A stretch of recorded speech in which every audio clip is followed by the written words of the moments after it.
Bom dia, pessoal. Bom dia. Como é que estamos? Tá todo mundo bem? Estamos bem. Vou falar aqui, vou colocar o fone que eu escuto vocês melhor. Meus amores, eu postei os slides que eu estou utilizando nas aulas, durante a classificação da vegetação. Deixa eu só compartilhar logo com vocês, só um segundinho. E aí, não esqueça já de hoje fazer o download e estudar, tá bom? Passou o seu simulado, agora vamos ter como meta concluir fitogeografia e clima, tá bom? Alguma pergunta específica sobre os conteúdos e tal, vocês queiram colocar?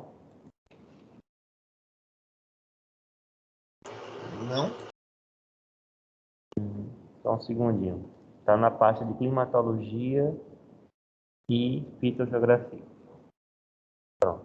Só você clicar aí, depois da aula você faz o download dos slides, viu? Para estudar. Eu mostrei para vocês, eu dei uma dica para vocês de como estudar, construir um quadro, síntese desses climas, dessa vegetação. Mostrei para vocês durante as aulas presenciais da semana passada no remoto. Eu já comecei aqui, já falei de como identificar o clima da vegetação na zona térmica, quais são os climas que tem na zona tropical, quais são os climas que tem na zona temperada. Lembra disso? Eu acho que eu expliquei até o climograma referente ao clima equatorial, não foi isso? Ou estou enganado? Queria falar dele? Assim, nas minhas notações, é para eu começar já savana, estou correto? Expliquei para vocês como é que interpreta um climograma direitinho? Ou não? Hein, pessoal? Sim, tio. Né? Então, agora eu vou para... Ué, não entendi. Foi que falou? Pois vamos lá, então. Só compartilhar. Então, nós vamos... No remoto você já tinha falado até de savana. Professor, rapidinho.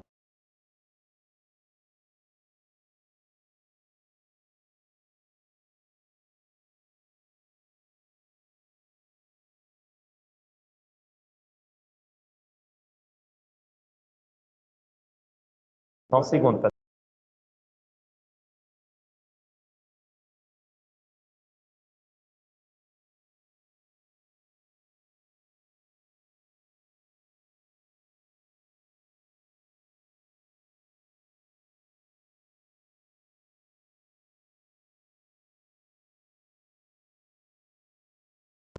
Então vamos lá, gente. É o Alessandro que veio falar comigo. Queridos, então nós falamos sobre floresta equatorial, certo? Então, eu mostrei para vocês um quadro, deixa eu só abrir aqui, que eu fiz para o 8º ano e que eu queria que vocês hoje à tarde trabalhassem nele. Como é que você vai fazer? Você vai baixar os slides e vai construir esse quadro. O quadro, ele é... Um minutinho, eu abri o arquivo errado. Ele é um resumo que te permite comparar clima e vegetação simultaneamente. Deixa eu abrir aqui. Eu fiz, no caso do 8º ano, eles estão estudando a vegetação americana. E tem, inclusive, muito em comum, porque lá eles vão ter uma variabilidade muito grande de clima e vegetação. Uma vez que o continente americano, ele se estende desde a zona glacial no norte e vai até a zona temperada do sul. Então, ele passa por todas as variabilidades climáticas e vegetacionais, tá bom?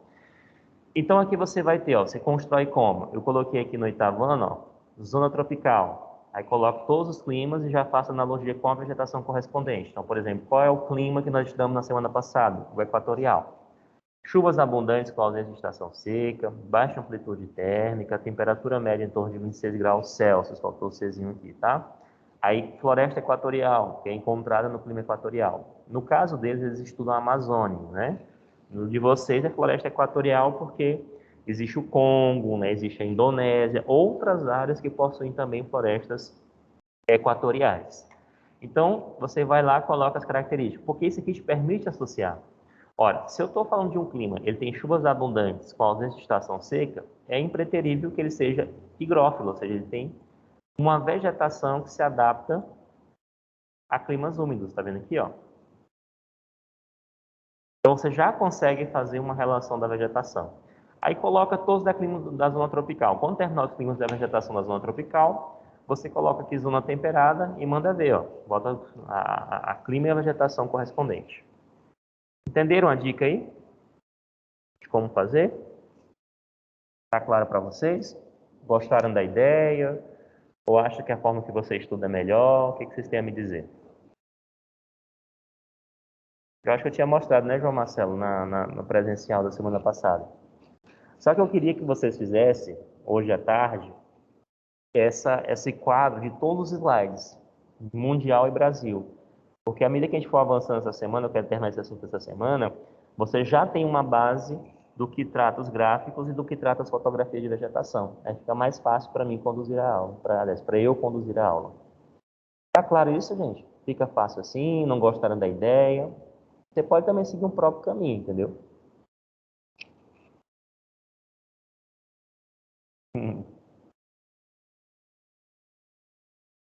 Pois é, então você organiza, ó, o slide, deixa eu mostrar aqui para vocês. Ele está organizado por zona térmica. Ó. Então aqui você tem, primeiro, zona tropical, ó, um segundinho. Um clima da zona tropical, vegetação. Depois, ó, zona temperada, todos os climas. Aí depois, zona glacial. Então, eu dividi, tá, por zona térmica. Então, ele já está organizado, Maria, de uma forma que dê para você compreender, tá bom? Eu cheguei a falar do clima tropical seco úmido dos cerrados ou não? Querem que eu repita? Porque o da Amazônia eu creio que eu já falei. Precisa repetir ou já posso ir para o próximo?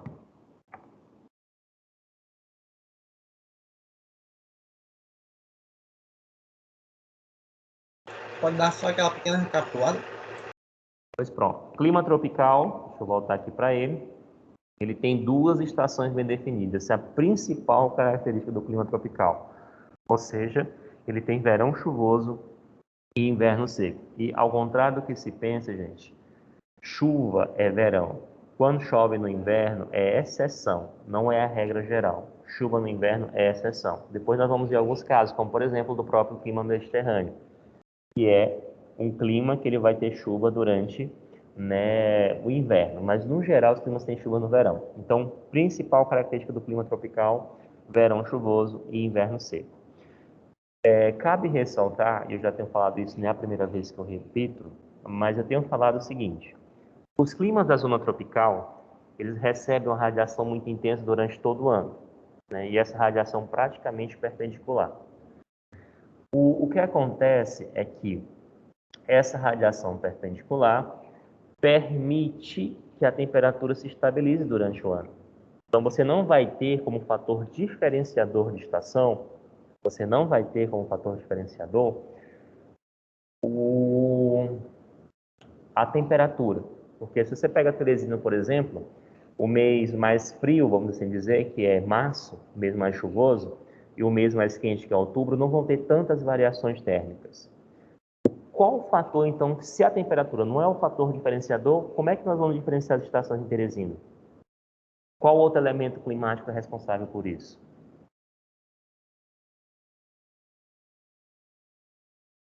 Relevo? Qual elemento climático? Então, existem três, né? Temperatura, Umidade. pressão e umidade. Oi? Umidade. Umidade. Porque se eu tenho um verão chuvoso e inverno seco, você vai perceber no climograma, ó, que eu tenho chuvas, né? A partir de outubro elas começam a aumentar, mas no meio do ano eu praticamente não tenho chuva. Então, o fator diferenciador de estação no clima tropical é a umidade, que é o elemento climático. Então, chuva, não chuva. Na zona temperada, deixa eu mostrar aqui um clima para vocês rapidinho. Se você perceber, não tem tanta variabilidade na precipitação, ó. Chove igual o ano todo. Mas, então, né, como é que eu vou diferenciar as estações do ano na zona temperada, se a precipitação é a mesma durante todo o ano? Qual seria o fator diferenciador? Temperatura. Exatamente. Então, gravem isso. Em zonas tropicais, fator diferenciador de clima é a umidade. Nas zonas temperadas, que chove igual o ano todo praticamente, O fator diferenciador é a temperatura. Perfeito? Foi claro no que eu falei? Clima tropical tem duas estações, sendo verão chuvoso e inverno seco. Nós temos temperaturas sempre elevadas. O clima tropical ele tem como característica sempre ter temperaturas acima de 18 graus. Mesmo o clima tropical mais frio, como é o caso de Brasília, ali mais no centro-oeste, eles vão ter uma temperatura média sempre acima de 18 graus. Por isso que eu posso dizer que ele é um clima quente, né, durante todo o ano. A média sempre acima de 18. O verão normalmente é o chuvoso, o inverno é seco, como característica principal e fator de umidade diferenciador de estação. O cerrado nós vamos ter como características, e muito comum associada a galhos e troncos retorcidos, ou seja, a presença de alumínio em excesso e a acidez do solo cria uma vegetação bastante peculiar. E nas fotografias a gente consegue visualizar esse padrão de crescimento meio tortuoso devido à grande presença de alumínio no solo. São espécies tropófilas, isto é, se adaptam à estação chuvosa e outra seca, porque o verão é chuvoso e o inverno é seco. E no período seco, elas perdem parte das folhas. Para o quê, professor? Para evitar a transpiração e não perder umidade. Então, na estação seca, ela perde as folhas, portanto, elas são chamadas também de caducifólias ou decíduas, ou seja, plantas que perdem as folhas na estação mais seca. Foi claro? Claro. Eu vou continuando aqui, gente. Se vocês tiverem dúvidas, vocês me param, tá? Para não ficar parando e perguntando. Aí, se tiver dúvida, vocês me param e pedem que eu repito. Se não tiver, eu continuo. Então, aquilo que eu estava falando, ela possui, portanto, uma espécie tropófila, caducifólia. Quanto ao porte, o cerrado ele vai ter uma grande variabilidade. Por quê, professor? Os cerrados e as savanas, no geral, elas abrangem um espaço, uma superfície muito extensa. E isso faz com que o cerrado, ora, fique localizado em áreas perto de rios, em áreas distantes de rios, e isso faz com que você tenha portes diferentes. Por exemplo, as áreas no Brasil dos cerrados que ficam mais próximas de rios são chamadas de cerradão, que é uma floresta de cerrado. Mas à medida que você vai interiorizando e vai atingindo pontos mais altos e distantes dos rios, como é o caso das chapadas, você não tem como desenvolver um grande porte, porque o clima não é suficiente para formar uma floresta. Para eu formar a floresta de cerrado, chamada de cerradão, eu preciso de uma umidade associada a um rio, né, a uma proximidade de um aquífero com maior disponibilidade hídrica, algum fator diferenciador para fazer com que ela tenha esse porte maior. Por isso você vai ter essa variabilidade, do herbáceo, que é a rasteira, até o arbóreo. O próximo clima é o clima continental, temperado e também oceânico. Deixa eu passar aqui para o outro slide para a gente fazer uma comparação. Observe esse climograma aí. Agora, comparem com esse aqui. Os dois climas são temperados, mas vocês conseguem ver uma diferença entre o temperado continental e o temperado oceânico? Que diferença seria? A variabilidade térmica Onde é que vai ser maior? no continental, né? No continental. A pergunta é por quê? Por que que no clima temperado continental você tem uma variação térmica maior? A água é um bom conservante térmico, enquanto a terra que seria na área continental não é tão bom assim. Vamos só aprofundar um pouco melhor isso. Então, qual seria o fator que determina, se a gente tivesse que dissociar, qual o fator que determina que você tenha maior oscilação térmica Maritimidade? e, Beatriz, e Contin- continentalidade? Continentalidade. Eita, difícil. Rapaz, mas o João digitou foi rápido, viu? Continentalidade. O fato da cidade estar mais interiorizada, eu acho que eu já tinha até falado isso na turma do João, né, João? Faz com que você tenha uma oscilação térmica maior do que no oceânico. Porém, mesmo o temperado oceânico, que conta com amplitude térmica menor, ainda assim é elevado. Características: 4 estações bem definidas, verão chuvoso e inverno seco, né? Aliás, oh meu Deus, 4 estações bem definidas, sendo verão quente e inverno frio. Possui chuvas bem distribuídas, e vocês podem observar que quando há a alta da temperatura, há um pequeno crescimento da precipitação, tá vendo? Ó? Nesse caso, em Moscou, o verão acontece no meio do ano, fazendo com que as precipitações, ao aumentarem, fazem com que a precipitação também aumente. Da mesma forma aqui. No caso da Austrália, o verão acontece em dezembro, a gente já percebe um certo crescimento à medida que a temperatura aumenta. Isso acontece porque no verão a radiação é um pouco mais intensa, o que gera uma maior evaporação, condensação e precipitação. E eu falei para vocês como você identifica o hemisfério num climograma. Vocês lembram como é que faz isso? Nas turmas que eu falei? É porque semana passada eu tive que parar o conteúdo para fazer a revisão, né? Do simulado e tal. E aí alguns eu já tinha avançado, outros não. Mas vocês sabem me dizer como é que eu vou identificar qual é o hemisfério em que o climograma está localizado? Se é hemisfério norte ou sul?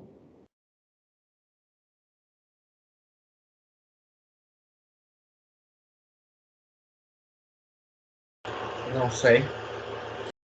Então vamos lá, deixa eu colocar aqui para vocês. Isso é importante, viu, gente? Ajuda muito na hora de resolver a questão do vestibular. Compartilhando aqui minha lousa.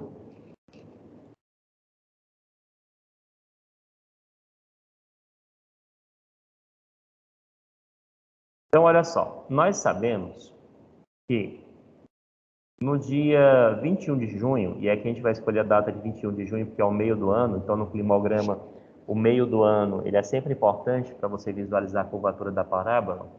Então, o que vai acontecer? No dia 21/6, certo? No dia 21 de junho, você vai ter aqui verão no hemisfério norte e inverno no hemisfério sul. Todo mundo lembra disso?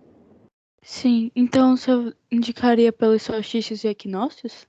Sim. Aí como é que eu vou observar o climograma? Eu vou observar que as duas ordenadas, uma retrata a temperatura, outra retrata a precipitação. Só colocar aqui, certo? Então vou botar aqui, ó.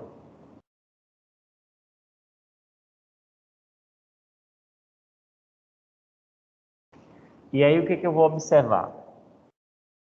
Se na parábola, e aqui eu vou ter os meses do ano, vocês sabem disso, né? Na abscissa, janeiro, fevereiro, março, abril, maio, junho, julho, agosto, setembro, outubro, novembro e dezembro. Tá? Deixa eu até dar para dar um espaçozinho aqui maior entre um e outro. Não tanto assim, né? Mas tudo bem. Deixa eu só diminuir aqui. Olha só. Na parábola, a linha representa o quê? Quando eu vou fazer lá uma análise do climograma, a linha, o que ela representa? A temperatura. Temperatura, não é isso? Então, o que vai acontecer?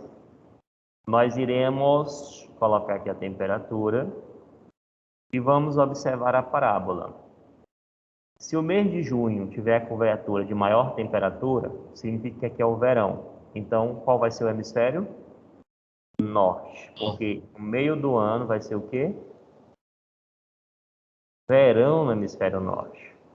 Mas se a curvatura da parábola for o inverso, isso indica que estação vai ser aqui? Inverno. Então você vai ser que hemisfério? Sul. Perfeito, tá bom?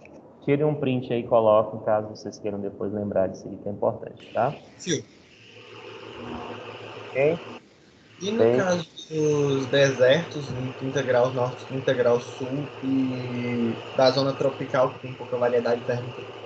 na zona tropical não há como fazer isso não, porque só dá quando você tem temperatura. O solstício, ele impacta em vários fatores e elementos climáticos, mas o mais importante dele vai ser a temperatura. Tá bom? Obrigado, Maria Cristina. Então vamos lá. É isso, rapaz. Então, quando eu observo aqui o caso de Moscou, sem olhar o nome da cidade que a gente associa à localização, você saberia me dizer onde Moscou está? Se é hemisfério norte ou sul, pela curvatura da parábola? Norte. E aqui embaixo, ó, no caso, né, do próximo slide, seria o quê? Sul. Né? Então, você percebe pela curvatura isso aí. Eu cheguei até a fazer uma questão na sala, né, em algumas turmas. Deixa eu abrir aqui o meu Bernoulli, para a gente identificar uma questão do Enem que trouxe esse tema. Então, se você está com o livro aí, localize ele aí, por favor. Deixa eu abrir aqui o meu digital, só um segundinho.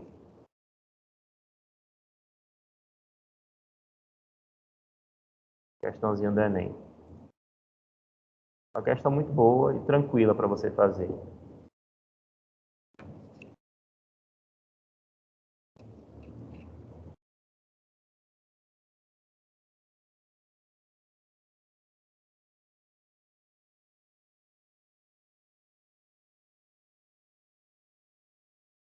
Já compartilho a tela com vocês, já vou colocar aqui na questão, viu? E digo a página. É no capítulo 6 de vegetação.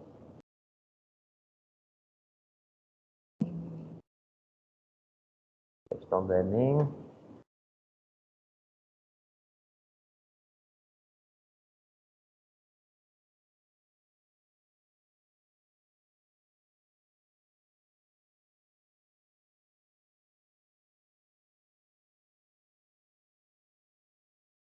Ah, é porque eu estou no capítulo de clima, gente. Aliás, vegetação. Na verdade, é o climograma no de clima. Foi mal, desculpem aí, tá?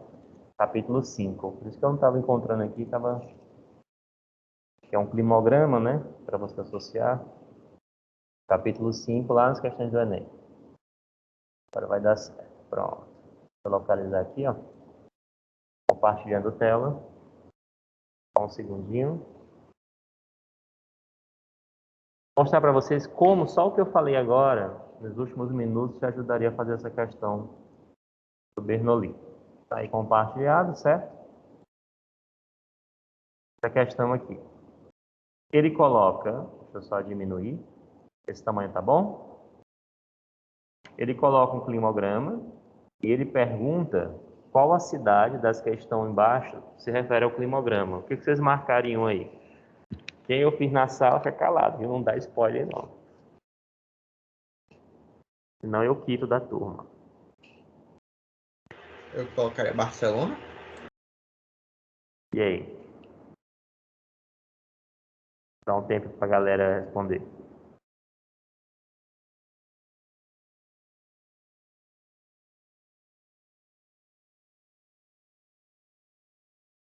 Ah, não. Moscou. Por que você mudou de opinião, André? Por causa que ele tava escrito -10, aí tipo assim. É um pouquinho mais. Pra ficar tão frio assim, eu diria que tá mais perto da Rússia. Vamos fazer o seguinte. A primeira coisa, por que você não marcaria a cidade do Cabo, Sydney aí? Porque, como você disse, do jeito que tá o gráfico de temperatura, indica que é o norte. Então já ficaria Barcelona e Moscou, certo? A pergunta que eu faço é, como chegar à conclusão de que é Moscou e não Barcelona, cidade do climograma? A longitude de Barcelona é menor do que a de Moscou. Latitude, né? Troquei. No caso de Moscou, gente, você tem que observar a amplitude térmica. Moscou está mais interiorizado no continente do que Barcelona. Exatamente. E além das temperaturas serem mais baixas para Barcelona, a amplitude térmica do clima, ela não é, né, tão acentuada em Barcelona, porque ela é uma cidade litorânea. E ainda tem outro fator que não é menos importante. Qual o fator, professor? O clima de Barcelona é um clima mediterrâneo, que tem chuvas no inverno e é seco no verão. Então aí você tem uma estabilidade de umidade. Então, além de você ter chuvas durante todo o ano, uma amplitude térmica elevada, isso só poderia ser clima temperado. No caso, temperado continental. Então, resposta aqui, ó, letra A, que é a cidade de Moscou. Engraçado que no mapa aqui ele não botou Dubai, só colocou o pontinho aqui, tá vendo? Letra A, não, professor. Letra A é Cidade do Cabo. Foi mal, amor. Viu? É de escola. Viu? Ok? Ok. Ok. Viu a questãozinha básica, né? Não é fácil essa questão? Fala sério. Se tu tentar errar essa questão, tu acerta ainda. Não tem condição de tu errar uma questão dessa. Opa, eu compartilhei de novo, meu livro, parei. Então vamos falar das características do clima temperado. 4 estações bem definidas para ambos os climas, alta amplitude térmica anual, possuem chuvas bem distribuídas com máximas no verão. São as características do clima temperado. A vegetação temperada, ela é menos diversificada que a Amazônia, por isso que às vezes aparece no livro assim, ela é mais homogênea que a Amazônia. Então, não leiam que é uma floresta homogênea. Ela é mais homogênea que a Amazônia no sentido de que ela vai ter menos diversidade de espécies. Uma vez que as florestas tropicais e equatoriais, elas vão possuir uma diversidade de espécies muito maior do que a vegetação, uma diversidade muito maior amazônica do que a vegetação temperada. O porte aí, como é que a gente poderia classificar esse porte dela na imagem? Qual é o porte predominante? Árvores de grande porte? Portanto, é arbóreo. Uma das imagens que nos chama a atenção e que nos faz diferenciar a floresta temperada da floresta amazônica é que, no caso da Amazônia, a densidade é tão elevada que impede que a gente consiga ver os caules. E no caso da temperada, existe uma diversidade menor, um porte maior, que me permite identificar os caules. Eu consigo ver a olho nu o caule e a imagem, adentrando aí a radiação solar até o solo, mostra que eles não têm a mesma densidade das copas que a Amazônia possui. Uhum. Não se vê nada, então ela tem uma densidade muito maior. Elas são caducifólias, ou seja, elas perdem as folhas durante a estação do inverno. Então você tem um ciclo nas 4 estações. As folhas nascem na primavera, se desenvolvem no verão. Quando chega o outono, elas envelhecem, caem e reinicia o ciclo, fazendo então com que nós tenhamos novamente o nascimento na primavera. Até a palavra nascimento, né, renascer, nascer, está associada à primavera. O seu desenvolvimento acontece no verão. Eu coloquei 2 florestas mais conhecidas temperadas, que é a Sharon Wood, que é a vegetação muito comum nos filmes do Robin Hood, né, que é o contexto espacial em que o filme se desenrola. E embaixo nós temos uma floresta muito famosa na Europa, que é a Floresta Negra, né, que fica localizada na Alemanha. O clima mediterrâneo tem como característica principal ter 2 estações, mas aqui um detalhe importante, que é o clima de Barcelona que nós vimos. O inverno é chuvoso e o verão é seco. Vocês conseguem ver no climograma isso? Como é que eu vou identificar um clima em que o verão é seco e o inverno é chuvoso?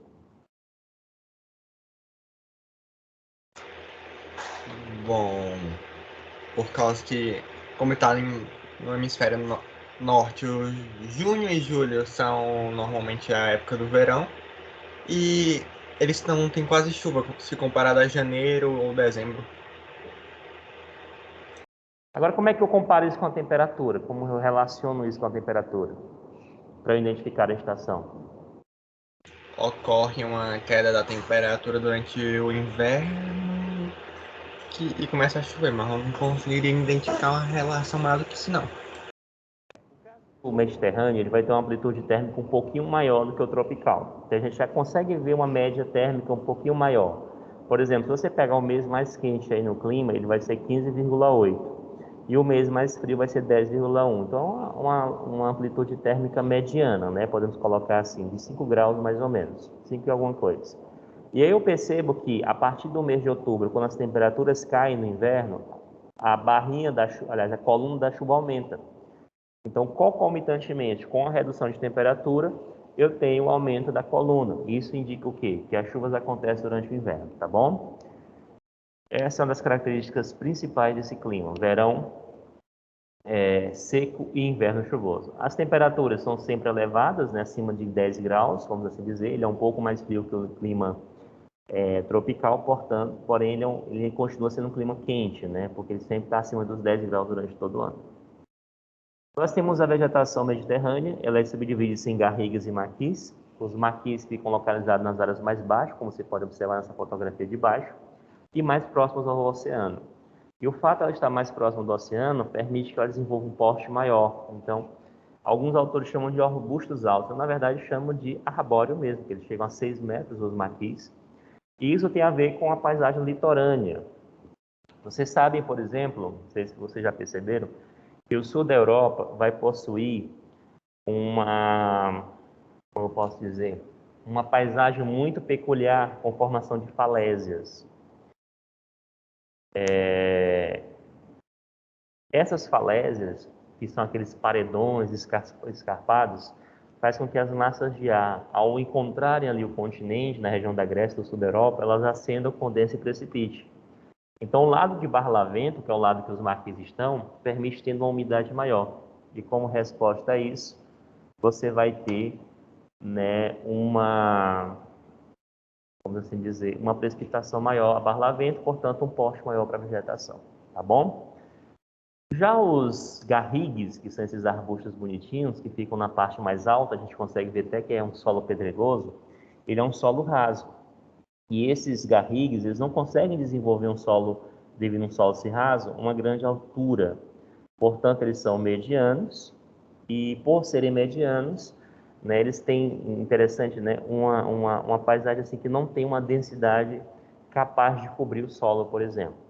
Eles são aromáticos, estão muito utilizados também na produção de perfumes, produtos de higiene, de beleza em si, e eles também têm uma característica nessa vegetação, que é a produção do azeite de oliva, que é uma produção muito comum no sul da Europa, é muito reconhecido, inclusive tradicional, que vai passando de família para família. Bom? Ok? Alguma pergunta até agora, meus amores? Até agora nenhum. Pois pronto. O clima desértico, ele é um clima que vai ter uma grande amplitude térmica anual e diária elevada. E aqui eu queria fazer uma observação muito importante. Os climogramas, eles trazem as médias do mês. Eles não trazem a média diária e nem a maior e a menor temperatura, a não ser que o autor assim queira fazê-lo. Acontece às vezes, eu coloquei uma questão no simulado do 8º ano, que tinha um climograma que trazia 2 linhas, a máxima e a mínima. Nesse caso em especial que eu estou mostrando para vocês, é uma média. Então, significa dizer que você vai ter 24 temperaturas em média por dia, se você contar a cada hora, e aí no final do dia você vai somar as 24 temperaturas e dividir por 24, tendo uma média do dia. Você faz a mesma coisa para o mês, soma as 30 médias, divide por 30, tem a média do mês, e assim vai. Então, quando eu falo que o clima temperado é um clima que tem uma amplitude térmica elevada, eu estou me referindo a uma amplitude térmica anual. O deserto, ele tem uma amplitude térmica anual elevada, porque quando eu observo a média mais alta, é o mês em que acontece. Ela acontece em que mês, a média mais alta? Dá uma olhadinha no climograma. Qual é a temperatura e em que mês ela acontece? Falando da mais alta em média. 40 graus de junho a agosto. Na verdade, uns 37, mais ou menos.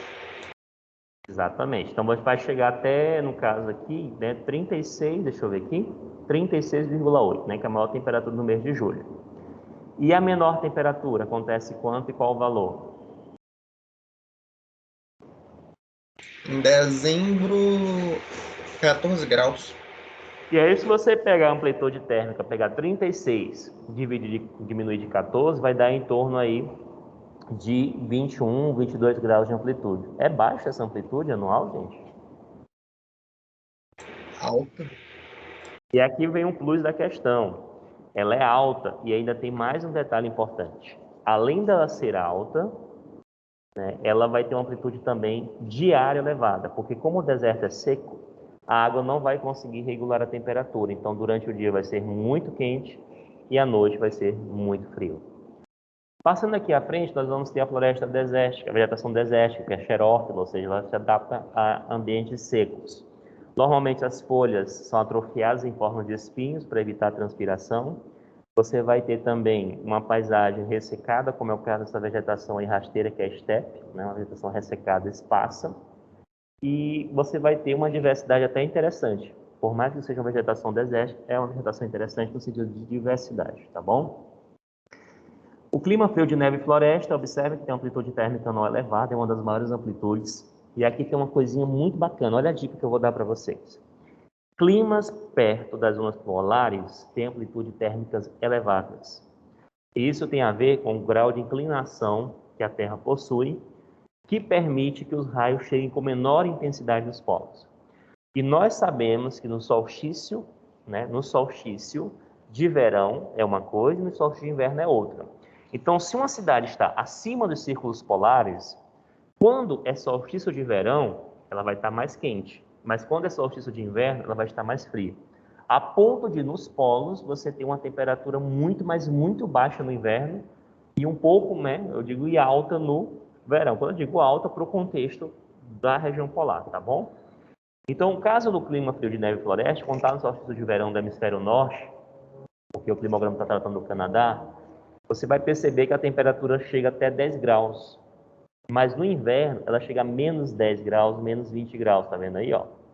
E o clima dele é assim chamado de neve e floresta, porque você tem uma floresta nesse clima. Que floresta seria essa? Taiga.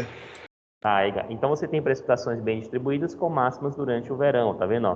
O mês de junho, que é o mês mais quente, também é o que tem mais precipitação. Lembrando que precipitação aí nesse caso seria neve e também chuva em alguns momentos. A taiga é uma vegetação chamada também de florestas coníferas, porque elas têm copas em forma de cone e são aciculifoliadas, possuem folhas finas e pontiagudas. O porte é predominantemente arbóreo, por isso que ela é utilizada para a produção de papel e celulose, como no caso do Canadá, que inclusive é o maior produtor e exportador de papel e celulose do mundo, principalmente associado ao papel jornal. E é uma vegetação, portanto, homogênea. Então, se você pega a maior floresta do mundo, é a taiga siberiana, que é homogênea. Já não tem uma diversidade de espécies, essa formaçãozinha que vocês estão vendo aí. Também são chamadas de florestas boreais porque elas acontecem no hemisfério norte. Na latitude em que elas ocorrem, que é na transição entre a zona temperada e a zona glacial, no hemisfério sul não tem continente, então ela não vai aparecer no hemisfério sul, como vocês podem observar muito bem. Clima polar, você vai ter dois climas interessantes, que é o clima polar, que a gente chama até de EF, que é o clima polar forever, ou seja, tem gelo perpétuo. Existe o permafrost, uma camada de gelo que fica próximo à superfície, que dificulta o nascimento de vegetação. No clima polar mesmo, nos extremos polos, você não tem vegetação. É um deserto, com precipitações menores do que 250 milímetros, e ele possui somente cobertura de gelo. No subpolar, que a temperatura aumenta um pouco, como você pode observar aí, ó, no subpolar a temperatura passa de zero, que é o que tem ET, ó, no Canadá. Ele vai passar de zero durante 3 a 4 meses. É nesse período que vai nascer a tundra. Por isso que a tundra tem um ciclo curto. Porque enquanto a floresta temperada leva um ano para desenvolver, nascer na primavera, desenvolver no verão, envelhecer no outono, a tundra vai perder a vegetação vai desenvolver a vegetação em 3 a 4 meses. Depois de 3 a 4 meses, vem o gelo e a cobre, como vocês podem observar, tá bom? Nesse caso aqui, é o período então do verão no hemisfério norte, e você vai conseguir ver a presença da tundra. Como ela tem 3 a 4 meses, não há como ela desenvolver um porte arbóreo e arbustivo, ela vai ter esse porte herbáceo, como vocês podem observar aí. E tem duas espécies, que são os líquens e os musgos. Os líquens ficam nas partes um pouco mais altas, desenvolvem um porte um pouquinho maior, e os musgos ficam nas áreas mais alagadiças, mais úmidas do planeta, tá bom? A Maria Cristina, gente, porque todos os biomas de climas mais frios são sempre mais bonitos. É porque a gente sempre deseja a grama do vizinho, né, gente? A gente não tem neve, não tem frio aqui, então a gente só quer o que a gente não tem. Se você estivesse lá na Antártida, você queria estar no Piauí aqui, no sol, achando os nossos angicos aqui bonitos. O Lucas ainda disse que dá hipotermia, né? Mas realmente eu também acho bonito, Maria Cristina. O gelo, ele é bonito. Pois é, tem isso também, né? Meus amores, aí nós encerramos aqui a parte de vegetação mundial. Amanhã, neste mesmo canal, não neste mesmo horário, como diria o Chaves, né, nós estaremos aqui reunidos, tá bom? Para falar de Brasil. Até sexta-feira eu termino esse conteúdo, viu, gente? Próxima semana vai ser Espaço Urbano. Bom dia para vocês, tá? Uma boa quarta-feira. Baixa o slide e faça aquele quadro que eu pedi, tá bom, meus amores? Um abraço.